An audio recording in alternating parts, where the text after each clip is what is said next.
د سمارټ ټلیفونونو او ټولنیزو رسنیو له ډېرېدو سره د کاروبار طریقې هم بدلې شوې دي. د بردیر د بازار د سنگار د شیانو یو دکاندار وحید هم له هغه ځوانانو دی چې ټیک ټاک یې د خپل کاروبار د ودې لپاره کاروي.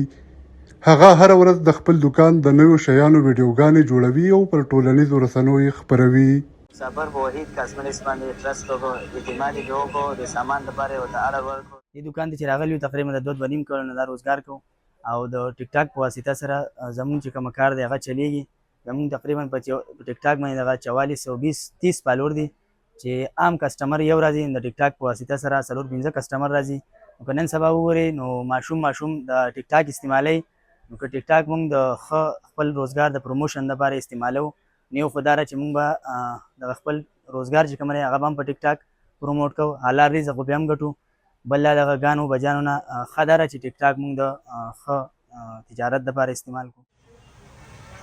وحید وایي له کومې ورځې چې پر ټیک ټاک او نورو ټولنیزو رسنیو د خپل دکان ویډیوګانې خپرول پیل کړي د دکان ګاهکان ډېر شوي دي. د هغه په خبره اوس هره ورځ له بهر ملکونو نه هم خلک رابطې کوي او د سنگار د بېلابېلو شیانو فرمایشونه ورکوي.